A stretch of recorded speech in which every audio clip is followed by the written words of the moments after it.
ഇന്ന് നിസാരമാണ്, കളിയാണ്, തമാശയാണ്. എങ്ങനെ വേണമെങ്കിലും ജീവിക്കാമല്ലോ. ഫർദ ധരിച്ചുകൊണ്ട് എന്ത് പേക്കൂത്ത് വേണമെങ്കിലും കാണിക്കാമല്ലോ. ഉസ്താദേ ഞാൻ ഇങ്ങനെയേ നടക്കൂ എന്ന് പറയുന്നവർ, എടാ നിനക്ക് ഈ രാജ്യത്ത് എന്ത് കാണിക്കാനുമുള്ള സ്വാതന്ത്ര്യമുണ്ടല്ലോ. എന്ത് വേണമെങ്കിലും നിനക്ക് ചെയ്യാ, അതിനുള്ള അവകാശം നിനക്കുണ്ട്. അല്ലാഹു പറഞ്ഞല്ലോ, ഇന്നാ ഹദൈനാഹു സബീല ഇമ്മാ ശാകിറാ വ ഇമ്മാ കഫൂറാ. അല്ലാഹു നിനക്ക് സ്വാതന്ത്ര്യം തന്നിട്ടുണ്ട്. അല്ലാഹു നിനക്ക് സ്വാതന്ത്ര്യം തന്നിട്ടുണ്ട്.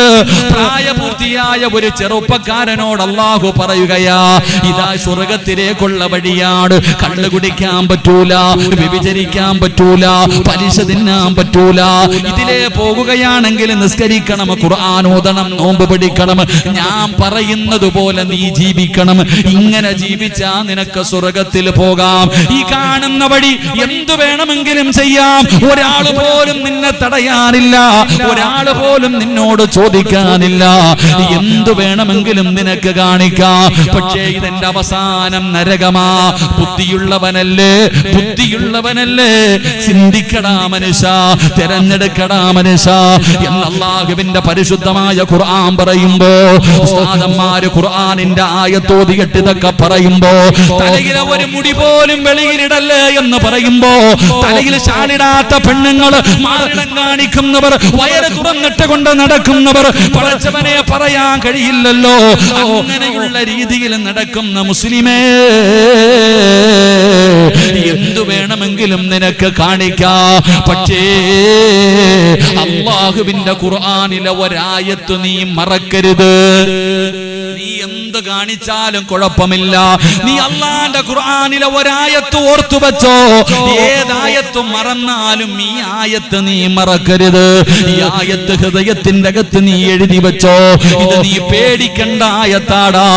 അല്ലാഹു പറയുകയാ, ആരൊക്കെ പറഞ്ഞിട്ടും മുടിവെട്ടാതെ നടക്കുന്ന ചെറുപ്പക്കാരാ, അല്ലാഹുവേ വാപ്പ ഉപദേശിച്ചു, ഉമ്മ ഉപദേശിച്ചു, ഉസ്താദന്മാരുപദേശിച്ചു, എന്നിട്ടും പടച്ചവനെ എനിക്ക് മോഡലാണ്, എനിക്ക് ഫാഷനാണെന്ന് പറഞ്ഞ് മുടി വളർത്തി നടക്കുന്ന ചെറുപ്പക്കാരാ, മുട്ടുമക്കളിന്റെ ഇടയിലുള്ള സ്ഥലം ഔറത്താണെന്ന് പഠിച്ചിട്ട് കീറിയ പാൻറ്റും ധരിച്ച് നടക്കുന്ന യുവത്തവേ, തലമറക്കണം, ശരീരം മറക്കണം, ഫർദ ഇടണം, ഹിജാബ് ഇടണം, അല്ലാഹുവിനെ ഭയന്ന് ജീവിക്കണമെന്ന് പരിശുദ്ധമായ ഖുർആൻ പറയുമ്പോ, ഇതൊക്കെ കാറ്റിൽ പറത്തിയിട്ട് നടക്കുന്ന പെങ്ങളെ, എന്തു വേണമെങ്കിലും നീ മറന്നോ. ഖുർആനിലെ ഒരായത്ത് മറക്കരുത്, ഖുർആനിലെ ഒരായത്ത് മറക്കരുത്. ഏതായത്തെന്നറിയോ? അല്ലാഹുവേ 1400 വർഷങ്ങൾക്ക് മുമ്പ് നബി മുഹമ്മദ് മുസ്തഫ സല്ലല്ലാഹു അലൈഹി വസല്ലമ തങ്ങളുടെ സ്വഹാബിയുണ്ടല്ലോ, സ്വഹാബത്തൊരു യുദ്ധത്തിന് വേണ്ടി കടന്നു പോവുകയാ, സഹാബത്തൊരു യുദ്ധത്തിന് വേണ്ടി കടന്നു പോവുകയാ. അങ്ങനെ യുദ്ധത്തിന് വേണ്ടി ഒരു നാട്ടിലൂടെ പോകുമ്പോ ഒരു സുന്ദരിയായ പെണ്ണിനെ കാണുകയാണ്. യുവത്വത്തിന്റെ നടുവിലൂടെ നടന്നു പോകുന്ന ഒരു ചെറുപ്പക്കാരിയായ പെണ്ണിനെ കണ്ടപ്പോ സഹാബികൾ ഒരു ചെറുപ്പക്കാരൻ ആ പെണ്ണിനോട് പ്രണയം തോന്നുകയാണ്. അല്ലാഹുവേ, ആര് പറഞ്ഞിട്ടും അവിടെ നിന്ന് കേൾക്കുന്നില്ല. തന്റെ ആഗ്രഹം പോയി പറയുകയാണ്. സുന്ദരിയായ പെണ്ണിന്റെ മുന്നിൽ പോയിട്ട് തന്റെ ആഗ്രഹം അവിടെ നിന്ന് പറയുകയാ, നിന്നെ എനിക്ക് വേണമെന്ന് പറയുമ്പോ പെണ്ണു പറഞ്ഞു, എന്റെ മതത്തിലേക്ക് വന്നാൽ ഞാൻ സമ്മതിക്കാം. അവൾ യഹൂദിയായിരുന്നു, ഇവൻ മതം മാറുകയാണ്, പെണ്ണ് കെട്ടുന്നതിന് വേണ്ടി മതം മാറുകയാണ്, അല്ലാഹുവിന്റെ ദീൻ അവിടെന്ന് വലിച്ചെറിയുകയാണ്. ആരൊക്കെ പറഞ്ഞിട്ടും കേൾക്കാതെ അവിടെന്ന് മതം മാറി ആ പെണ്ണിനെ വിവാഹം കഴിച്ചു. എല്ലാവർക്കും വലിയ വിഷമമായി. ആ യുദ്ധം പോലും പരാജയപ്പെട്ടു പോയി. പടച്ചവനെ, കൊല്ലങ്ങൾ കഴിഞ്ഞു, വർഷങ്ങൾ കഴിഞ്ഞു. അന്ന് യുദ്ധത്തിന് വന്നിരുന്ന ഒരു സ്വഹാബി ആ നാട്ടിലൂടെ പോകുമ്പോ പണ്ട് മതം മാറിയ കൂട്ടുകാരനെ ഓർമ്മ വന്നു. അവനെ കുറിച്ച് അന്വേഷിക്കുകയാണ്. അവസാനം കണ്ടുപിടിച്ചു, തന്റെ പഴയ കൂട്ടുകാരനെ കണ്ടുപിടിച്ചു. അവിടെ നിന്ന് വിശേഷങ്ങൾ ചോദിച്ചു. അവസാനം ചോദിക്കുന്നു, ചെറുപ്പക്കാരാ, നീ അല്ലാഹു അല്ലാഹുവിന്റെ ഖുർആൻ മുഴുവനും കാണാതെ പഠിച്ചവനായിരുന്നല്ലോ, നീ ഹാഫിളായിരുന്നല്ലോ, നീ ഖുർആൻ മുഴുവനും കാണാതെ പഠിച്ചവനായിരുന്നല്ലോ. എന്തെങ്കിലും നിനക്ക് ഓർമ്മയുണ്ടോ? അല്ലാഹുവിന്റെ ഖുർആനിൽ എന്തെങ്കിലും നിനക്ക് ഓർമ്മയുണ്ടോ? ആ ചെറുപ്പക്കാരൻ പറഞ്ഞ മറുപടി എന്തെന്നറിയോ? അല്ലാഹുവിന്റെ പരിശുദ്ധമായ ഖുർആനിലെ എല്ലാ സൂറത്തുകളും ഞാൻ മറന്നുപോയി, എല്ലാം ഞാൻ മറന്നുപോയി. ഒരേ ഒരായത്ത് ഓർമ്മയുണ്ട്, ഒരേ ഒരായത്ത് മാത്രമേ എനിക്ക് ഓർമ്മയുള്ളൂ. എന്റെ ചെറുപ്പക്കാരാ, ഈ സദസ്സിലിരിക്കുന്നവരോട് പറയുകയാ, അല്ലാഹുവിനെ മറന്നുകൊണ്ട് ധിക്കാരികളെ പോലെ, അഹങ്കാരികളെ പോലെ അല്ലാഹു തരുന്ന അനുഗ്രഹങ്ങൾ മുഴുവനും രണ്ട് കൈയും നീട്ടി സ്വീകരിച്ചിട്ട് നന്ദിയില്ലാത്തവനെ പോലെ പടച്ചറപ്പിനെ പുറങ്കാല് കൊണ്ട് ചവിട്ടിയിട്ട് മതിമറന്ന് ജീവിക്കുന്ന യുവത്വേ, അല്ലാഹു പറയുകയാ, വത്തഖൂ യൗമൻ തുർജഊന ഫീഹി ഇലല്ലാഹ്. ഇത് ഭീഷണിയാടാ, ഇതൊരു ഭീഷണിയാടാ. അല്ലാഹു നിന്നോട് പറയുകയാ, അല്ലാഹു നിന്നോട് ഓർമ്മപ്പെടുത്തുകയാ, എങ്ങനെ വേണമെങ്കിലും ജീവിച്ചോ. ഞാൻ പറയുന്നത് കേൾക്കാതെ സ്വന്തം ഇഷ്ടപ്രകാരം ജീവിക്കാനാണെങ്കിൽ എന്തു തോന്നിവാസവൻ കാണിച്ച് നടന്നോടാ. ഓന്തോടിയാ എവിടെ വരെ ഓടുവടാ. പഴഞ്ചൊല്ല് പറയുവല്ലോ, ഓന്തോടിയാൽ എവിടെ വരെ ഓടും, നീ പോയാ എവിടെ വരെ പോകാനാടാ, നീ പോയാൽ എവിടെ വരെ പോകുമടാ. വാട്സപ്പിലും ഫേസ്ബുക്കിലും ഇൻസ്റ്റാഗ്രാമിലും ഫർദയും ഹിജാബ് വിട്ടുകൊണ്ട് വീഡിയോ എടുത്തിട്ട് ഈ ഉമ്മത്തിനെ കളിയാക്കുന്ന യുവത്വേ, ഇന്ന് പറയാതിരിക്കാൻ കഴിയില്ലല്ലോ. യൂട്യൂബ് എടുത്തു നോക്കിയാൽ, പഠിച്ചവനെ ഇൻസ്റ്റാഗ്രാം എടുത്തു നോക്കിയാൽ, തലമറയ്ക്കുന്ന പെങ്ങളോട്, വീഡിയോ പിടിക്കുന്ന പെങ്ങളോട് പറയുന്നു, നീ വീഡിയോ എടുത്താ പോരെ, എന്തിനാ മോളെ തലമറയ്ക്കുന്നത്, എന്തിനാ പെങ്ങളെ ഫർദയിടുന്നത്, എന്തിനാ ഈ ഉമ്മത്തിനെ നാണം കെടുത്തുന്നത്, നിനക്ക് കാണിക്കണമെങ്കിൽ കാണിച്ചാ പോരെ. പെങ്ങൾ ഒരു കാര്യം ഓർത്തോ, അല്ലാഹു പറയുകയാ, വത്തഖൂ യൗമൻ തുർജഊന ഫീഹി ഇലല്ലാഹ്. എവിടെ പോയാലും, ഈ ദുനിയാവിന്റെ ഏത് മൂലയിൽ പോയാലും എന്റെ മുന്നിലേക്ക് തന്നെ നീ തിരിച്ചു വരണമെന്ന് മറക്കരുത്. അല്ലാഹു പറയുകയാ. ഇന്ന് കയറി നോക്കിയിട്ടുണ്ടോ? മൊബൈലൊക്കെ കയറി നോക്കാതിരിക്കല നല്ലത്. ഫർദ ഇട്ട പെണ്ണിന്റെ വീഡിയോ കാണാൻ, ഡാൻസ് കാണാൻ, എന്തൊക്കെ. അല്ലാഹു നമുക്ക് ഈമാൻ നൽകുമാറാകട്ടെ. ആണുങ്ങളും പെണ്ണുങ്ങളും ഇപ്പം ചാമ്പലിന്റെ കാലവാ, അല്ലാഹു കാക്കുമാറാകട്ടെ. കുറെ കാലം ചാമ്പലായിരുന്നു, പള്ളിക്കമ്മറ്റിക്കാർ വരെ ചാമ്പോയപ്പോ. അലച്ചിക്ക് അള്ളാഹുവിന്റെ പള്ളി പരിപാലിക്കുന്നവന്മാര് മുഴുവനും എല്ലാരും ഇങ്ങനെ നിൽക്കും. പ്രസിഡന്റ് വന്നിട്ട് കാല് പൊക്കി വെച്ചിട്ട് ചാമ്പിക്കും. നാളെ റബ്ബെടുത്തിട്ട് ചാമ്പുന്നത് കാണാം. അള്ളാഹു കാക്കുമാറാകട്ടെ. അള്ളാഹു പറയുകയാ, നീ എവിടെ പോയാലും തിരിച്ച് എൻ്റെ അടുത്ത് തന്നെ വരും. എങ്ങനൊക്കെ നടന്നാലും അവസാനം എൻ്റെ അടുക്ക് തന്നെ നീ തിരിച്ചു വരും. നടന്നോ. അതെന്നെ എനിക്കും പറയാനുള്ളൂ, എന്നോടും നിങ്ങളോടും. അള്ളാഹു ഈമാൻ നൽകുമാറാകട്ടെ.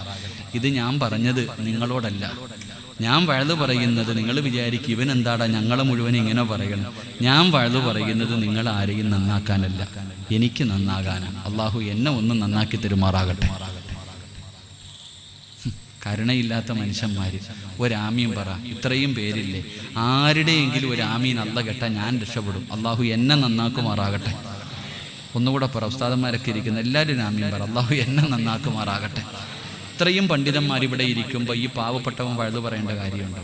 ഇല്ല, അതിൻ്റെ ആവശ്യമൊന്നുമില്ല. ഒരുപാട് പണ്ഡിതന്മാരുള്ള ആലിമീങ്ങളുള്ള നാടല്ലേ. അൽഹംദുലില്ലാ. പാവാട് ഉസ്താദ്, അതുപോലെ തന്നെ പാറന്നൂർ ഉസ്താദ്, ഇങ്ങനെ തുടങ്ങുന്ന ഒരുപാട് പണ്ഡിതന്മാർ എല്ലാവരും.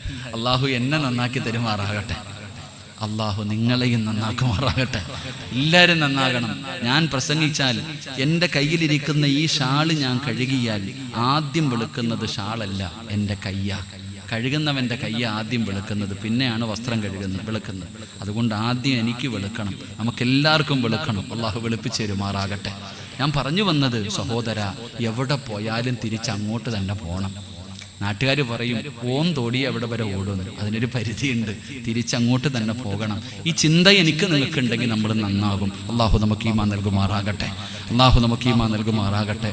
സംഘാടകർ ബക്കറ്റ് എടുത്തു, 10:30 കഴിഞ്ഞു. എൻ്റെ പ്രിയപ്പെട്ട സഹോദരങ്ങളെ, ഒരു വലിയ ലക്ഷ്യമാണ്, ഒരു വലിയ ക്യാമ്പസാണ് ഇവരെ സ്വപ്നം കാണുന്നത്.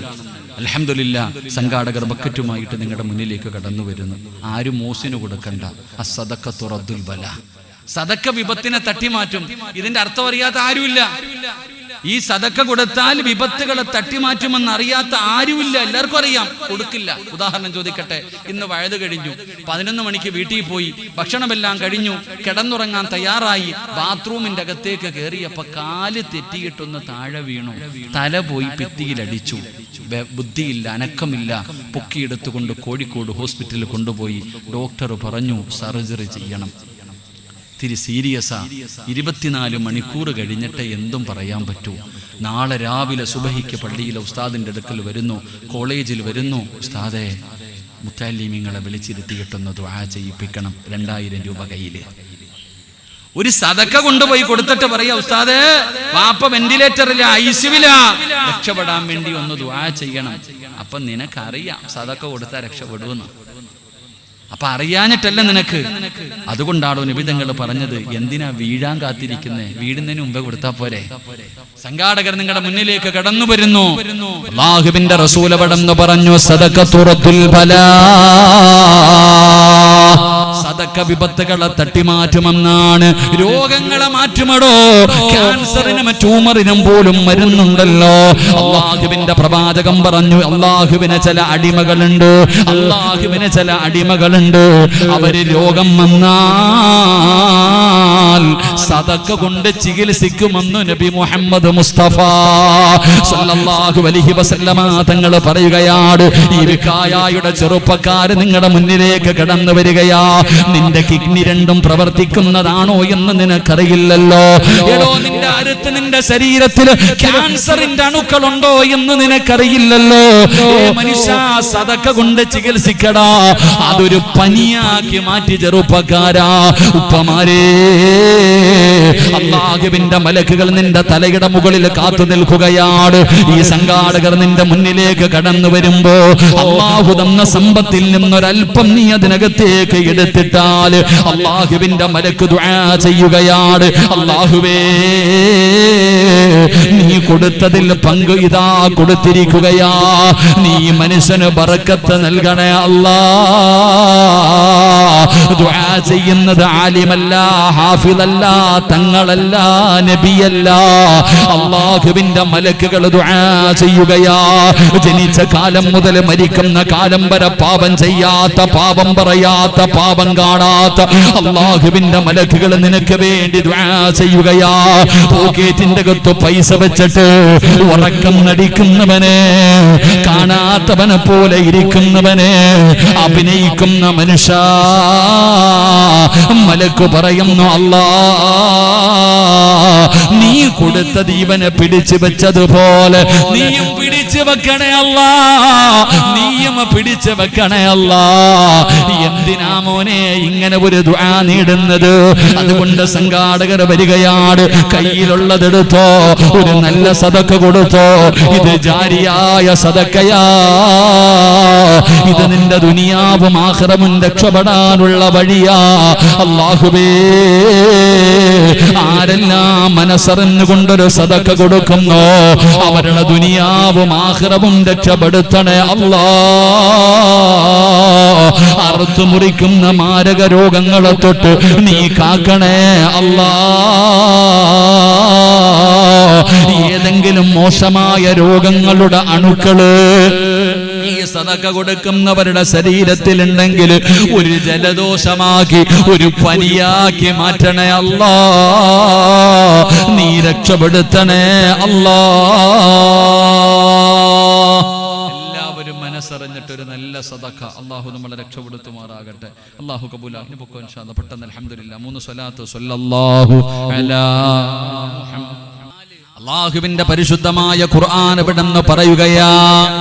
പരിശുദ്ധമായ ഖുർആൻ അല്ലാഹുവിന്റെ കലാം കേട്ടിട്ട് നിസാരമാക്കുന്ന മനുഷ്യ, നിന്നെ അല്ലാഹു എന്താണ് വിളിച്ചതെന്നറിയോ? അല്ലാഹു നിന്നെ വിളിച്ചതെന്താണെന്നറിയോ? ഫമാലഹും അനി തദ്കിറതി മുഅ്രിദീൻ കഅന്നഹും ഹുമുറും മുസ്തൻഫിറാ. അല്ലാഹുവിന്റെ വിശുദ്ധമായ ഖുർആൻ, അല്ലാഹുവിന്റെ പരിശുദ്ധമായ ഖുർആൻ നിന്നെ ഉപമിച്ചത് എന്തിനോടെന്നറിയോ? അല്ലാഹു നിന്നെ ഉപമിക്കുകയാണ്.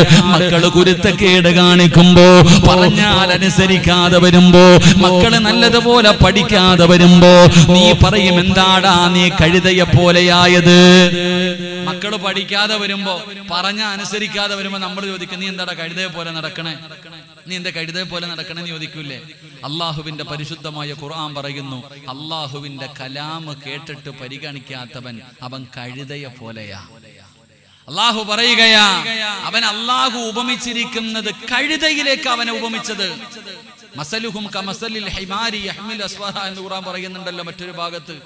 എടാ, ഇങ്ങനെ ഇത്രയും നല്ല കാര്യങ്ങൾ അള്ളാഹുവിന്റെ കലാം നിന്റെ മുന്നിൽ ഓതിക്കേൽപ്പിച്ചിട്ട് ഫമാലഹും അനിത്തദ്ഖറതി മുഅരിദീൻ കഅന്നഹും ഹുമുറും മുസ്തൻഫിറ. ഖുർആൻ ചോദിക്കുകയാ, കഴുതയെ പോലെ ആകരുത് നീ. കഴുതയെ പോലെ നിന്നെ ഉപമിക്കുന്നത് ഒരു ഒന്നും ചിന്തിക്കാത്തവനെ പോലെ. ഇങ്ങനെ കേൾക്കുന്നു, കളയുന്നു, ഇങ്ങനെ നടന്നിട്ട് കാര്യമില്ല. എന്റെ പ്രിയപ്പെട്ടവരെ, അല്ലാഹുവിന്റെ പരിശുദ്ധമായ ഖുർആൻ അവിടുന്ന് ഉപമിക്കുകയാണ്. ഒന്നാമതായിട്ട് അല്ലാഹു ചോദിക്കുകയാ, നീയാണ് ഏറ്റവും വലിയ അക്രമി. രണ്ടാമത് അല്ലാഹു പറയുകയാ, നിന്റെ ഹൃദയത്തിന്റെ അകത്തേക്ക് ഹിദായത്തിന്റെ വെളിച്ചം കടന്നു പോകൂല. മൂന്നാമതായിട്ട് അല്ലാഹു പറയുകയാണ്, നിനക്ക് വേണ്ടി ഞാൻ കഠിനമായ ശിക്ഷ ഒരുക്കി വെച്ചിട്ടുണ്ട്. നാലാമതായിട്ട് അല്ലാഹു പറയുകയാ, മോനെ നിന്നെ കഴുതയിലേക്കാണ് അല്ലാഹു ഉപമിച്ചിരിക്കുന്നത്. അഞ്ചാമത്തെ കാര്യം എന്തെന്നറിയുമോ? ഒരെണ്ണം കൂടെ പറഞ്ഞിട്ട് നമുക്ക് ദുആ ചെയ്ത് പിരിയാ.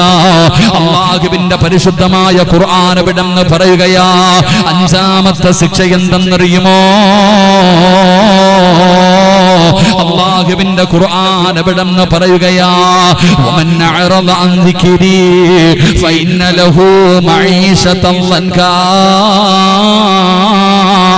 വനഹ്ശുറുഹു യൗമൽ ഖിയാമത്തി അഅമാ ഖാല റബ്ബി ലിമ ഹശർതനി അഅമാ വഖദ് കുന്തു ബസീറാ قال كذلك أتتك آياتنا فنسيتها وكذلك اليوم تنسى. എന്റെ പ്രിയപ്പെട്ടവരെ, നിർത്തുകയാണ്. എന്റെ പ്രിയപ്പെട്ടവരെ, അല്ലാഹു തരുന്ന അഞ്ചാമത്തെ ശിക്ഷ എന്തെന്നറിയുമോ? ഈ സദസ്സിലിരിക്കുന്ന പലരും ചോദിക്കുകയാണ്, എന്തേ ഉസ്താദേ എന്റെ കച്ചവടത്തിൽ ബർക്കത്തില്ലാത്തത്? എന്റെ കച്ചവടത്തിൽ ബർക്കത്തില്ലല്ലോ, സമാധാനമുള്ള ഒരു ജീവിതമില്ലല്ലോ, ഒരു ദിവസമെങ്കിലും സന്തോഷത്തോടെ കടന്നുറങ്ങണമെന്ന് ആഗ്രഹമുണ്ട് ഉസ്താദേ. എന്റെ കടം മാറുന്നില്ലല്ലോ, എന്റെ രോഗം മാറുന്നില്ലല്ലോ, എന്റെ കണ്ണുനീര് മാറുന്നില്ലല്ലോ, എനിക്ക് മക്കളെ കിട്ടുന്നില്ലല്ലോ, ജീവിതം മടുത്തു ഉസ്താദേ. ഇതെന്തൊരു ജീവിതമാ, ഇതെന്തൊരു ജീവിതമാ, മരിച്ചാ മതിയെന്ന് തോന്നുന്നില്ലേ മനുഷ്യ? അതിന്റെ കാരണമെന്തെന്നറിയുമോ? അതിന്റെ കാരണമെന്തെന്നറിയോ? അല്ലാഹുവിന്റെ ഖുർആൻ പറയുകയാ, അല്ലാഹുവിന്റെ ഖുർആനിനെ അവഗണിക്കുന്നവനെ നിന്റെ ദുനിയാവ് അല്ലാഹു ഇടുക്കമാക്കുമെന്ന് വിശുദ്ധ ഖുർആൻ. അല്ലാഹുവിന്റെ പരിശുദ്ധമായ ഖുർആൻ പറയുകയാ, സമാധാനമില്ല നമ്മളിൽ പലർക്കും. ഈ ഇരിക്കുന്ന 95% പേർക്കും സമാധാനമില്ല. എന്റെ പ്രിയപ്പെട്ടവരെ, കാരണമെന്തേ? ബർക്കത്തില്ലടോ ജീവിതത്തിൽ. എത്ര സമ്പാദിച്ചിട്ടും തികയുന്നില്ല. ആവശ്യത്തിന് ഭക്ഷണം കഴിക്കുന്നുണ്ട്, വയറ് നിറയുന്നില്ല. കെട്ടിയ പെണ്ണ് വീടിനകത്ത് കിടക്കുന്നുണ്ട്, അവളുടെ കൂടെ കടന്നിട്ട് തൃപ്തിപ്പെടാൻ പറ്റുന്നില്ല. ലക്ഷങ്ങളും കോടികളും ചെലവഴിച്ചു വീട് വെച്ചിട്ടുണ്ട്, എന്തു പ്രയോജനം? സമാധാനമില്ല. ഉസ്താദ്, ഇത് എന്ത് ജീവിതമായി എന്ന് ചോദിക്കുന്നവർ, അള്ളാഹു നമുക്ക് ഈമാൻ നൽകുമാറാകട്ടെ. സമാധാനം കിട്ടാനുള്ള വഴികൾ ഖുർആൻ പറയുന്നുണ്ടല്ലോ. ഖുർആൻ പറയുന്നു സമാധാനം കിട്ടുന്ന വഴികൾ. ഒന്നാമത്തെ വഴി വീടെന്ന് പറഞ്ഞാൽ എന്താ? വീടെന്തിനാ നീ പണിതത്? അള്ളാഹുവിന്റെ വിശുദ്ധമായ ഖുർആൻ വീടിനെ കുറിച്ച് പറഞ്ഞത് എന്താ? നമ്മൾ വീട് പണിയുന്നുണ്ട്, ലക്ഷങ്ങൾ ചെലവഴിച്ച് വില കൂടിയ ഗ്രാനൈറ്റുകളും മാർബിളുകളും കൊണ്ടുവന്ന് വീട് പണിയുന്നല്ലോ. എന്തിനാ മോനെ?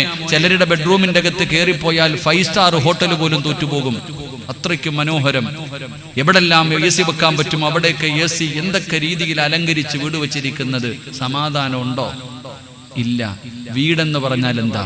വല്ലാഹു ജഅല ലക്കും മിൻ ബുയൂതിക്കും സകന. ഖുർആൻ പറയുന്നു, വീടെന്ന് പറഞ്ഞാൽ സമാധാനം തരുന്ന ഒരിടം.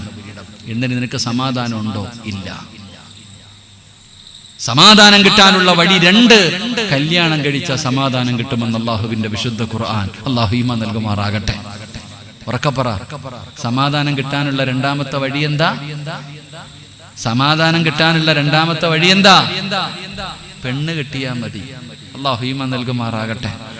സമാധാനം ഉണ്ടോ? എന്ന് പെണ്ണ് കെട്ടിയോ അന്നത്തോടു കൂടി പോയി ഉസ്താദേ. എന്ന് ഞാൻ കല്യാണം കഴിച്ചു അന്നത്തോട് ഈ താത്താമാര് പറയുന്നത് ഞാൻ എങ്ങനെ നടന്നതാ എൻ്റെ പൊന്നു സിറാജ്. ആ മനുഷ്യൻ വന്ന് എന്നെ കെട്ടി അന്നത്തോടു കൂടി ഉള്ളതെല്ലാം പോയി. കല്യാണം കഴിച്ച സമാധാനം കിട്ടുമെന്ന് ഞാൻ പറഞ്ഞതല്ല, അള്ളാഹ് പറഞ്ഞതാ ഖുർആൻ. അള്ളാഹു നമുക്ക് ഈമാൻ നൽകുമാറാകട്ടെ. ജോളിയുടെ നാട് ഇവിടെ അടുത്തല്ലേ? ജോളിയുടെ നാട് ഇവിടെ അടുത്തല്ലേ? അള്ളാഹു നമ്മുടെ ഭാര്യമാരെ സ്വാലിഹത്തുകളാക്കി തരുമാറാകട്ടെ. ആമീൻ പറ. അള്ളാഹു നമ്മുടെ ഭാര്യമാരെ സ്വാലിഹത്തുകളാക്കി തരുമാറാകട്ടെ, നന്നാക്കി തരുമാറാകട്ടെ. ഓള് കണ്ടവന്റെ കൂടെ പോയി കിടന്നാൽ കേസില്ല, ചോദിക്കാൻ പോയാ നീ അകത്ത്. ഇതാ നിയമം. അള്ളാഹു നമ്മുടെ ഭാര്യമാരെയൊക്കെ നന്നാക്കി തരുമാറാകട്ടെ. സ്വർഗത്തിലും ഭാര്യമാരാക്കി തരുമാറാകട്ടെ. ദുനിയാവിലെ ഭാര്യയെ സ്വർഗത്തിലും ഭാര്യയായിട്ട് കിട്ടണമെന്ന് ആഗ്രഹമുള്ള ഭർത്താക്കന്മാരൊക്കെ ഒന്ന് കൈവയ്ക്കുക. ഞാൻ നോക്കണില്ല, കാരണം സ്റ്റേജിൽ ഇരുന്ന ആരും പൊക്കിയില്ല. പലരും കൈ പൊക്കണില്ല. ഉസ്താദന്മാരുടെ കാര്യം പോട്ടെ, അവരുടെ കാര്യം. പലരും കൈ പൊക്കിയില്ല. എന്തെന്നറിയോ? ഇവള് സ്വർഗത്തിലുണ്ടോ ഉസ്താദേ? ഇവിടെ തന്നെ ഞാൻ സഹിക്കണത് എങ്ങനെയാണെന്ന് എനിക്കറിയാം. ഇവള് സ്വർഗത്തിലുണ്ട്, ഞാൻ അങ്ങോട്ട് പോടില്ല എന്ന് പറയണേ. ഇതാണ് നമ്മുടെയൊക്കെ ജീവിതം. അള്ളാഹു നമ്മുടെ ഭാര്യമാരെയൊക്കെ നന്നാക്കി തരുമാറാകട്ടെ. സ്വർഗമൊന്നും അല്ലടോ, കുടുംബ ജീവിതമാണ് ഏറ്റവും വലിയ സ്വർഗം. ഏറ്റവും വലിയ, ഞാൻ ചോദിക്കുന്നത് ഏറ്റവും വലിയ സന്തോഷം എന്തെന്നറിയോ? നമ്മുടെയൊക്കെ ജീവിതത്തിലെ ഏറ്റവും വലിയ മോഹം സ്വർഗത്തിൽ പോകാനാണ്. അള്ളാഹു ഭാഗ്യം നൽകുമാറാകട്ടെ. എന്നാൽ സ്വർഗത്തിനെക്കാളും വലുതെന്തെങ്കിലും ഉണ്ടോ? സ്വർഗത്തിനെക്കാളും നിങ്ങൾ വിലയിരുത്ത്. ഞാനൊരു ചരിത്രം പറയാം. നമ്മുടെ പിതാവായ അബുൽ ബഷർ ആദം നബി അലിഹിസ്സലാം, ആദം നബി അലിഹിസ്സലാമിനെ അള്ളാഹു സൃഷ്ടിച്ചിട്ട് സ്വർഗത്തിൽ കയറ്റിവിട്ടു. ആദം നബിയെ സൃഷ്ടിച്ചിട്ട് അള്ളാഹു സ്വർഗത്തിന്റെ അകത്തേക്ക് കടത്തിവിട്ടു. ഖുർആൻ പറയുന്നില്ലേ ആദം നബി സ്വർഗത്തിലേക്ക് കടന്നുപോയ രംഗം? ആദം നബി ഇങ്ങനെ സ്വർഗത്തിലൂടെ നടക്കുകയാ. അള്ളാഹു ഇങ്ങനെ കണ്ട്, പടച്ചവനെ, മൂന്നാറ് വയനാട് ചുരം കയറി ഇറങ്ങാനില്ല, സ്വർഗത്തിലൂടെ ഇങ്ങനെ നടക്കുന്നുണ്ട് ആദം നബി. ആദം നബി ഇങ്ങനെ സ്വർഗത്തിലൂടെ നടന്ന് ഇങ്ങനെ പോകുമ്പോ അള്ളാഹു ഒരിക്കൽ ചോദിച്ചു, എന്തേ ആദവേ നിനക്കൊരു സന്തോഷമില്ലാത്ത? ഈ സ്വർഗത്തിൽ കൂടെ നടന്നിട്ട് നിനക്ക് എന്തേ ഒരു സന്തോഷമില്ലാത്ത? എന്താ നിനക്ക് പറ്റിയത്? എന്ത് പറ്റി നിന്റെ മുഖത്തൊരു പ്രയാസം പോലെ? ആദം നബി പറഞ്ഞ മറുപടി എന്തെന്നറിയോ? എന്തോ ഒരു കുറവുള്ളതുപോലെ, ഒറ്റയ്ക്ക് നടന്നിട്ടൊരു സുഖമില്ല അല്ലാഹ്. ആ ചങ്ങാതി പറഞ്ഞു ആലോചിക്കുക. ഇവിടെ സ്വർഗത്തിൽ കൂടെ നടക്കുന്ന ആദം നബി പറയുകയാ ഒറ്റയ്ക്ക് നടന്നിട്ടൊരു സുഖമില്ലെന്ന്. ഹവ്വാ റളിയല്ലാഹു തആല അൻഹയെ കൊടുത്തപ്പോൾ ആദം നബി പറഞ്ഞത് ഇപ്പോഴാണ് ജോറായെന്ന്. അല്ലാഹു ഈമാൻ നൽകുമാറാകട്ടെ. അതാണ് കുടുംബജീവിതം. അതാണ് കുടുംബജീവിതം. അതാ മനസ്സിലാക്കേണ്ടത്. കുടുംബജീവിതത്തിന്റെ വിലയും മഹത്വവും മനസ്സിലാക്കണമെങ്കിൽ ഈ ചരിത്രം പഠിച്ചാൽ മതി. അള്ളാഹു നമുക്ക് നല്ല ജീവിതം നൽകുമാറാകട്ടെ. 3 മക്കളുടെ മുഖത്ത് നോക്കിയാൽ സമാധാനം കിട്ടും. മക്കളുടെ മുഖത്ത് നോക്കിയാ അവന്റെ മുഖം ഓർക്കുമ്പോ തന്നെ സമാധാനം പോവാ. അല്ലാഹു അലം. കുളിയില്ല, നനയില്ല, മുടിയും വെട്ടൂല്ല. അവന്റെ അവസ്ഥ കണ്ട, ഏതെങ്കിലും അന്യവന്റെ മോനെ കണ്ട മോനെ എന്ന് പറഞ്ഞ് കളിപ്പിക്കും. സ്വന്തം മോനെ കണ്ട, കാരണം എന്തേ? അങ്ങനത്തെ കോലവാ നമ്മുടെ മക്കൾക്ക്. എടോ, നമ്മുടെ വീടിന്റെ അകത്ത് കയറിയാൽ ഇന്ത്യയും പാകിസ്ഥാനും പോലെ ഭാര്യയും ഭർത്താവും ഒരു ബെഡില്, ഒരു കട്ടിലില്, ഒരു പുതപ്പിന്റെ കീഴിൽ ചേർന്ന് കിടക്കുന്നു. എന്നാ ബദർ യുദ്ധം അതിനകത്ത്. ഭാര്യയും ഭർത്താവും കണ്ട അടിയോടടി. ഒരു ഉമ്മാടെ വയറ്റിൽ കിടന്ന മക്കളാ കടന്നിട്ട് കീരിയും പാമ്പിനെ പോലെ തല്ലുന്ന. എടാ, നിങ്ങൾ സഹോദരങ്ങളല്ലേടാ, എന്തിനാടാ ഇങ്ങനെ തല്ലണേ? എൻ്റെ പ്രിയപ്പെട്ടവരെ, അടിസ്ഥാനപരമായിട്ട് നമ്മുടെ വീടിന്റെ പ്രശ്നം ഞാൻ പറയാം. എന്തുകൊണ്ടാ? പൈസയ്ക്ക് കുറവില്ല, ആ സുഖത്തിന് കുറവില്ല, എല്ലാം നമുക്കുണ്ട്. പക്ഷെ സമാധാനം നമ്മുടെ വീടിനകത്തില്ല. അതിന്റെ അടിസ്ഥാനപരമായ കാര്യം എന്താ? അടിസ്ഥാനപരമായിട്ടുള്ള കാര്യം എന്താ? കന്നിമൂല ശരിയാകാത്തത് കൊണ്ടാണോ? വാതിൽ അങ്ങോട്ട് വന്നത് കൊണ്ടാണോ? അല്ലെങ്കിൽ റൂം ഇന്നതെടുത്ത് വന്നത് കൊണ്ടാണോ? അടുക്കള ഭാഗം ഇവിടെ ആയതുകൊണ്ടാണോ? 2 സെന്റ് ഉള്ളവൻ എന്ത് പോട്ട്, അള്ളാഹു ഈമാൻ നൽകും. ഞാനൊന്നും പറയണില്ല. പണ്ട് ഞാൻ അതിനെക്കുറിച്ചൊന്ന് പറഞ്ഞതിന് ഇപ്പോഴും കേട്ടുകൊണ്ടിരിക്കുക. അള്ളാഹു ഈമാൻ നൽകുമാറാകട്ടെ. കന്നിമൂല ഇല്ല എന്ന് ഞാൻ പറഞ്ഞില്ല. അള്ളാഹിന്റെ കഅബാലയത്തിന് പോലും കന്നിമൂലയുണ്ട്. കണക്കുകളില്ല എന്ന് ഞാൻ പറഞ്ഞില്ല. പക്ഷേ അത് മാത്രമായി പോകരുതെന്നാ പറഞ്ഞു. ചിലർക്ക് അത് മാത്രമേ ഉള്ളൂ. വാതിൽ ഇങ്ങോട്ടായതുകൊണ്ടാ ഉസ്താദ്, അങ്ങനെ വന്ന വല്ല പ്രശ്നമുണ്ടോ ഉസ്താദ്?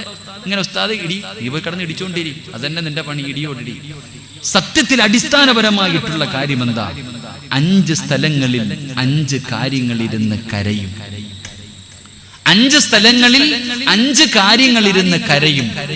ആ കണ്ണുനീര് നിങ്ങൾക്ക് നല്ലതല്ല. അള്ളാഹു നമ്മളെ കാക്കുമാറാകട്ടെ. 5 സ്ഥലങ്ങളിൽ 5 കാര്യങ്ങളിരുന്ന് തേങ്ങുമെന്ന ആ തേങ്ങൽ നമുക്ക് നല്ലതല്ല. അള്ളാഹു നമ്മളെ കാക്കുമാറാകട്ടെ. അതുകൂടെ പറഞ്ഞു തരാം. ഇരിക്കുവോ? 5 എണ്ണം പറയത്തില്ല, 1 എണ്ണം പറയത്തുള്ളൂ. പക്ഷെ അത് ഇരിക്കുവോ? 11 മണിക്ക് നിർത്താന്ന് പറഞ്ഞു. ഇപ്പം ചവിട്ടിയാലേ 11:15 നിൽക്കത്തുള്ളൂ. അതുകൊണ്ടാണ് ഞാൻ ചോദിക്കണം, ഇരിക്കുവോ? നിങ്ങൾ പറയുക. ഞാൻ പ്രസംഗിക്കണമെന്ന് ആഗ്രഹമുള്ളവരെന്ന് കൈവക്കിക്കേ. പൈസ ചോദിക്കുമ്പോഴും ഈ ആത്മാർത്ഥത കാണിക്കണം. ഇൻഷാ അല്ലാഹ് എല്ലാവരും ഒന്ന് എഴുന്നേറ്റ് ഫ്രണ്ടിലോട്ട് കയറിയിരുന്നേ. അങ്ങോട്ട് കയറിക്കോ സാധന്മാരെ. ഞാനൊന്ന് ഇരുന്നോട്ടെ, ഞാൻ ഇരുന്നോട്ടെ. അപ്പാ കാല് വേന. വാ ഇങ്ങോട്ട് വാ. ഇനി ഞാൻ തിരുവനന്തപുരം വരെ ഇരിക്കാനുള്ളതാ. വാ കയറിക്കോ, എല്ലാവരും കയറിക്കോ. ഞാൻ നിർത്തുകയാ. പുറകിലെ കണ്ടോ ആ റോഡിൽ നിൽക്കണ ചങ്ങാതി, കണ്ണിന്റെ മുന്നിൽ സ്വർഗം കാണിച്ചതെന്നല്ല. നീ കയറി നിൽക്കരുത്. കണ്ണിന്റെ മുന്നിൽ അള്ളാഹു നിങ്ങൾക്ക് സ്വർഗം കാണിച്ചു തരുന്നു. സ്വർഗം കേറിയിരിക്കാൻ വയ്യ, പിന്നെ അവിടത്തെ സ്വർഗം കിട്ടണത്. ആ പുറത്ത് നിൽക്കണ സഹോദരങ്ങളോട് ഒന്നീ സ്വർഗത്തിൽ കയറ്, അല്ലെങ്കിൽ മാറി നിൽക്ക്, വീട്ടിൽ പോ. ഒന്നീ അങ്ങോട്ട് മാറി നിൽക്കുക, അല്ലെങ്കിൽ കയറിയിരിക്കുക. മൈക്ക് സെറ്റുകാരൻ എന്തേപ്പാ ഒന്ന് താഴ്ത്തി വെച്ചതാപ്പാ. 3 സ്വലാത്ത് സ്വല്ലല്ലാഹു അലാ മുഹമ്മദ്. അള്ളാഹു സ്വീകരിക്കുമാറാകട്ടെ. നിങ്ങൾ നോക്കിക്കേ, ദുനിയാവി 2 സ്വർഗമില്ലേ? ഒരു സ്വർഗമേതാ? നമ്മൾ ഇരിക്കുന്നത് ഇൽമിന്റെ മജ്ലിസ്. 2ാമത്തെ സ്വർഗമേടാ? മദീനത്ത്. ദുനിയാവിലെ സ്വർഗത്തിൽ കയറിയിരിക്കാത്ത ഈ മനുഷ്യൻ എങ്ങനാ അവിടുത്തെ സ്വർഗം കിട്ടുന്നത്? ഒന്ന് ആലോചിച്ചേ. ആ പുറത്തു നിൽക്കുന്ന സഹോദരങ്ങൾക്ക് കണ്ണിന്റെ മുന്നിൽ സ്വർഗത്തിൽ കയറാൻ വയ്യ. ഇവനാ അള്ളാഹിനോട് മറ്റേ സ്വർഗം ചോദിക്കുന്നത്. അള്ളാഹു ഈമാൻ നൽകുമാറാകട്ടെ. അതുകൊണ്ട് ഒന്നുകിൽ കയറി. മഴ കേട്ടില്ലെങ്കിൽ കേട്ടില്ല, സിറാജിന് എനിക്ക് ഇഷ്ടമല്ലായിരുന്നു, അല്ല ഞാൻ പോയില്ല, ഒരു കുഴപ്പമില്ല. പക്ഷെ വന്നിട്ട് വെളിയിൽ നിന്നാ അള്ള ചോദിക്കും, എന്തുകൊണ്ട് കണ്ണിന്റെ മുന്നിൽ സ്വർഗം കണ്ടിട്ട് കയറിയിരുന്നില്ല? അതിന് നിനക്ക് വേറെ കിട്ടും. അള്ളാഹു കാക്കുമാറാകട്ടെ. എന്റെ പ്രിയപ്പെട്ടവരെ, 5 സ്ഥലങ്ങളിൽ 5 കാര്യങ്ങൾ ഇരുന്ന് തേങ്ങിയ ബുദ്ധിമുട്ട. അള്ളാഹു നമ്മളെ കാക്കുമാറാകട്ടെ. ഒന്ന് അള്ളാഹുവിന്റെ പള്ളിയിൽ നിസ്കരിക്കാൻ ആളില്ലെങ്കിൽ പള്ളി തേങ്ങും. അള്ളാഹുവിന്റെ പള്ളിക്കകത്ത് നമസ്കരിക്കാൻ ആളില്ലെങ്കിൽ പള്ളി തേങ്ങും. പള്ളി തേങ്ങിയ വാവാടുകാരറിയും. അള്ളാഹു കാക്കുമാറാകട്ടെ. അള്ളാഹു കാക്കുമാറാകട്ടെ. പള്ളിക്ക് നിസ്കരിക്കാൻ ആളില്ലെങ്കിൽ പള്ളി കരയും. പള്ളി കരഞ്ഞാൽ ആ നാട്ടുകാരറിയും. രോഗങ്ങൾ പടരുന്നുണ്ടോ, ദാരിദ്ര്യങ്ങൾ വരുന്നുണ്ടോ മനസ്സിലാക്കിക്കൊള്ളണം. പള്ളിയിൽ ആള് കുറഞ്ഞു, നിസ്കരിക്കാൻ പള്ളിയിൽ ആളില്ലാതെ വന്നാൽ ആ നാട്ടുകാരറിയും. അള്ളാഹു നമ്മളെ കാക്കുമാറാകട്ടെ. 2 ഖുർആൻ കരയും. അള്ളാഹുവിന്റെ വിശുദ്ധമായ ഖുർആൻ കരയും. എപ്പോ നീ ഖുർആൻ വീടിനകത്ത് നിരത്തി വെച്ചിട്ടുണ്ട്, തുറന്നിട്ടുണ്ടോ? ഇന്നത്തെ ദിവസം ഖുർആൻ കൈകൊണ്ട് തൊട്ടവരൊക്കെ ഒന്ന് കൈപൊക്കിക്കേ. അള്ളാഹു ഈമാൻ നൽകുമാറാകട്ടെ. ബാക്കിയുള്ളവർക്ക് സമയമില്ലായിരുന്നു. ഓതിയൊന്ന് ഞാൻ ചോദിച്ചോ? ഇല്ല. വീടിന്റെ അകത്ത് കൊണ്ട് ഇങ്ങനെ അലമാരിക്കകത്ത് നിരത്തി വെച്ചിരിക്കുന്നു. ഇത് 2085 പോയപ്പോ, ഇത് 90 പോയപ്പോ, ഇത് 92 ഉംറയ്ക്ക് പോയപ്പോ, ഇത് ഹജ്ജിന് പോയപ്പോ. എന്തിനാ കൊണ്ടുവന്ന് വെച്ചിരിക്കണേ? എടാ, ആ ചെലന്തി വലയെങ്കിലും ഒന്ന് തുടച്ചു കളയടാ. ഖുർആന്റെ മുകളിൽ കിടക്കണം. ടിവിയുടെ അടിയിലിട്ടിരിക്കുക, പുസ്തകത്തിന്റെ കൂടെ. പൊടി പോലും. ഞാൻ ഏതൊരു വീട്ടിൽ പോയപ്പോ പറഞ്ഞു, ഉസ്താദ് വലിയ ബുദ്ധിമുട്ട്, എന്തെങ്കിലും ഒന്ന് പറഞ്ഞതാ. ഞാൻ പറഞ്ഞു എനിക്ക് അറിയത്തില്ല. തങ്ങളോട് ചോദിച്ചാൽ പറയും, ഒന്ന് ഓതാൻ പറഞ്ഞ തങ്ങൾ പറയും എനിക്കറിയത്തില്ല. എൻ്റെ അടുത്ത് പറഞ്ഞു, ഉസ്താദ് എന്തെങ്കിലും ഒന്ന് പറഞ്ഞു, ഇവർ പുറകെ നടക്കാം. അപ്പൊ ഞാൻ പറഞ്ഞു, ഒരു ആയത്ത് പറഞ്ഞു കൊടുത്തു. അറിയത്തില്ല. ഞാൻ പറഞ്ഞു ഖുർആൻ എടുത്തുകൊണ്ട് വരാൻ. ഖുർആൻ കൊണ്ട് തന്നപ്പോ പടച്ചവനെ അതിനകത്തുനിന്ന് ഉറുമ്പ് ഇങ്ങനെ പോവാ. കൊച്ചുറുമ്പുണ്ടല്ലോ, അല്ലാഹുവേ തുറന്നിട്ട് മാസങ്ങളായി. അല്ലാഹുവേ പടച്ചവനെ, പരിശുദ്ധമായ ഖുർആൻ നമ്മുടെ വീടിനകത്തുണ്ട്, തുറക്കുന്നില്ല. അല്ലാഹുവിന്റെ പരിശുദ്ധമായ ഖുർആൻ നമ്മൾ ഓതുകയോ തുറക്കുകയോ ചെയ്യാതിരുന്നാൽ ഖുർആൻ കരയുവിടോ. അള്ളാന്റെ കലാമ് നിന്റെ വീടിനകത്തിരുന്ന് കരഞ്ഞ ആ വീട് കത്തിയില്ലെങ്കിലല്ലേ കുഴപ്പമുള്ളൂ, ആ വീട് തീ പിടിച്ചില്ലെങ്കിലല്ലേ കാര്യമുള്ളൂ. അള്ളാഹുവിന്റെ ഖുർആൻ നിന്റെ വീടിനകത്തിരുന്ന് കരയുകയാ. ആ കണ്ണുനീരാടാ നിന്റെ കുടുംബത്തിന്റെ സന്തോഷം കെടുത്തി കളഞ്ഞത്. അള്ളാഹു കാക്കുമാറാകട്ടെ. ഖുർആൻ ഓതും, പക്ഷെ ഖുർആൻ എടുക്കില്ല. നമ്മൾ ഖുർആൻ എടുക്കാറില്ല, നമ്മൾ ഓതാറില്ല. കാണാതെ ഓതുന്നതിനേക്കാളും പ്രതിഫലല്ലേ വാപ്പ കണ്ടോതുന്നതിന്. കണ്ടോതാൻ ഭയങ്കര മടിയാ. കാണാതെ ഓതുന്നെങ്കിൽ നല്ല ഉസ്താദ് അല്ലേ? വെള്ളിയാഴ്ച ഉസ്താദ് കാണാതെയാണ് ഖുത്ബ ഓതുന്നത്, അത് വലിയ ഉസ്താദ്. കണ്ടോതുന്നവൻ എന്താ? എടാ കണ്ടല്ലേ ഓതണ്ടേ, കണ്ടല്ലേ ഓതേണ്ടത്. കാരണം എന്തേ? കണ്ടോതിയ 2 പ്രതിഫലം. 1 ഖുർആൻ നോക്കി ഓതിയതിന്റെ പ്രതിഫലം, 2 ഖുർആൻ ഓതിയ പ്രതിഫലം. അല്ലെങ്കിലോ ഓതിയ പ്രതിഫലം, ഖുർആൻ നോക്കിയില്ല. ഖുർആനിന്റെ പ്രിയപ്പെട്ട സഹോദരങ്ങളെ, നമ്മുടെ വീടിനകത്തിരുന്ന് ഖുർആൻ കരയുകയാ. എങ്ങനാ വാപ്പ സമാധാനം കിട്ടുക? എങ്ങനാ സന്തോഷം കിട്ടുക? ഒരു സന്തോഷമുള്ള ജീവിതം എങ്ങനെ അല്ലാഹു നിനക്ക് തരും? നീ ഇന്ന് വരെ കണ്ടിട്ടുണ്ടോ മഗ്രിബിന്റെ ഇശാഇന്റെ ഇടയിൽ ആരെങ്കിലും നിന്റെ വീട്ടിൽ ഇരുന്ന് ഖുർആൻ ഓതുന്നത്? 3-4 എണ്ണം അവിടെ ഉണ്ടല്ലോ, ഭാര്യയും മക്കളും. ഒരെണ്ണമെങ്കിലും ഇരുന്നിട്ട് ഓതുന്ന നീ കണ്ടിട്ടുണ്ടോ? നിനക്ക് പിന്നെ നോക്കാൻ സമയമില്ലല്ലോ. അല്ലാഹു ഈമാൻ നൽകുമാറാകട്ടെ. വീട്ടിൽ പോയിട്ട് മക്കളോട് ഖുർആൻ എടുത്ത് ഓതു എന്ന് പറയാൻ നിനക്ക് അധികാരമില്ല. കാരണം നീ ഓതാറില്ല. പിന്നെങ്ങനാ? നീ ഓതിയാലല്ലേ മക്കളോട് പറയാൻ നിന്നെക്കൊണ്ട് കഴിയുക. ഒരു ഉമ്മ തന്റെ മക്കളോട്, മക്കളെ വെള്ളിയാഴ്ച രാവാ മഗ്രിബിന്റെ നിസ്കാരം കഴിഞ്ഞ് ഖുർആൻ ഓതുന്ന ഉമ്മയ്ക്ക് പറയാൻ അധികാരമില്ലല്ലോ. കാരണം ഉമ്മ ടിവിയുടെ ഫ്രണ്ടിൽ സീരിയൽ കണ്ടുകൊണ്ടിരിക്കല്ലേ. ഉമ്മ ആദ്യം നന്നാവും, പിന്നെ ഞാൻ നന്നാകാം. അതാ നമ്മുടെ വീടിന്റെ അവസ്ഥ. ഞാൻ പറഞ്ഞു വന്നത്, നമ്മുടെ വീടിനകത്ത് സമാധാനമില്ലാത്തതിന്റെ ഒന്നാമത്തെ കാരണം ഖുർആനിന്റെ കണ്ണുനീരാ. അള്ളാഹു നമ്മളെ കാക്കുമാറാകട്ടെ. അള്ളാഹു നമ്മളെ കാക്കുമാറാകട്ടെ. അതുകൊണ്ട് ഞാൻ പറഞ്ഞത്, അള്ളാഹുവിന്റെ വിശുദ്ധമായ ഖുർആൻ, അള്ളാഹുവിന്റെ പരിശുദ്ധമായ കലാം ഒരു ചെവിയിലൂടെ കേട്ട് മറു ചെവിയിലൂടെ കളഞ്ഞാൽ, അതിനെ പരിഗണിക്കാതെ വന്നാ അള്ളാഹു നിന്റെ ജീവിതം അങ്ങിടുക്കമാക്കുകയാ. ഈ ദുനിയാവിലെ ജീവിതം പ്രയാസത്തിലാണ്. സമ്പത്ത് എത്ര കിട്ടിയാൽ തികയുന്നില്ല, സമാധാനമില്ല, തിന്നാ വയറ് നിറയുന്നില്ല, വീടിനകത്ത് കേറാ തോന്നുന്നില്ല, ഭാര്യയുടെ കൂടെ കടന്നാ തൃപ്തിപ്പെടുന്നില്ല, മക്കളുടെ മുഖത്ത് നോക്കിയാ സന്തോഷമില്ല. പടച്ചവനെ വലിയ പ്രയാസമാണ്. വീടിനകത്ത് കയറുന്ന നിനക്ക് എങ്ങനെയെങ്കിലും പുറത്തു പോയാ മതി. അതിന്റെ കാരണം എന്തെന്നറിയുമോ? അല്ലാഹുവിന്റെ പരിശുദ്ധമായ ഖുർആൻ. ഖുർആൻ ഇല്ലാത്ത വീട് ശവപ്പറമ്പാടാ. അല്ലാഹുവിന്റെ പരിശുദ്ധമായ ഖുർആൻ ഇല്ലാത്ത വീട് അത് പള്ളിപ്പറമ്പ് പോലെയാണ്, അത് ശ്മശാനം പോലെയാണ്. ഖുർആനുള്ള വീട്, നീ എത്ര ഖുർആൻ വേണമെങ്കിലും നിന്റെ വീടിനകത്ത് മേടിച്ചു വെച്ചോ. പക്ഷേ ഓരോ ദിവസം ഓരോന്നൊന്ന് തുറന്നു നോക്ക്, ഓരോ ദിവസവും ഓരോന്നും എടുത്ത് നോക്ക്. അല്ലാതെ വെക്കല്ലേ, അത് കരയുകയാ. അത് നിനക്ക് നാശമാണെന്ന് നബി മുഹമ്മദ് മുസ്തഫ സല്ലല്ലാഹു അലൈഹി വസല്ലമ തങ്ങൾ പറയുമ്പോ, നിനക്ക് ദുനിയാവിൽ കിട്ടുന്നത് പ്രയാസമാണ്. ഇനി ആഖിറത്തിലോ അല്ലാഹു പറയുകയാ, ഖാല റബ്ബി ലിമ ഹശർതനി അഅമാ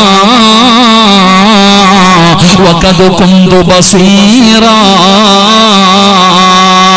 قال كذلك أتتك آياتنا فنسيتها وكذلك اليوم تنسى. പള്ളിയുടെ പറമ്പിൽ നിന്ന് എഴുന്നേറ്റ് വരികയാ. ഖബറിനകത്ത് നിന്ന് എഴുന്നേറ്റ് ഇസ്രാഫീൽ എന്ന മലക്ക് സൂറന്ന കാകടത്തിൽ ഊതുമ്പോ വാവാട് പള്ളിയുടെ ഖബർസാനിൽ നിന്ന് എഴുന്നേറ്റ് വരികയാണ്. പട്ടിയുടെ കോലത്തിൽ, പന്നിയുടെ കോലത്തിൽ, കഴുതയുടെ രൂപത്തിൽ, പേപ്പട്ടിയെ പോലെ വരുന്നവൻ, നടന്നു വരുന്നവൻ, ഇഴഞ്ഞു വരുന്നവൻ, മുഖത്ത് മാംസമില്ലാത്തവൻ, പടച്ചവനെ പല പല കോലങ്ങളിൽ ഇഴഞ്ഞും നടന്നും വരുന്നവർ. ഇങ്ങനെ ഖബറിനകത്ത് നിന്ന് എഴുന്നേറ്റ് വരുന്ന റബ്ബിന്റെ കോടതി ഉണ്ടല്ലോ.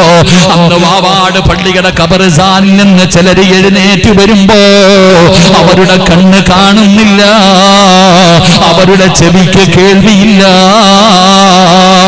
അന്തന്മാരെ പോലെ ഖബറിനകത്ത് നിന്ന് എഴുന്നേറ്റ് വരികയാണ്. അല്ലാഹുവിനോട് ചോദിക്കുകയാ, ഖാല റബ്ബി ലിമ ഹസർതനി അമാ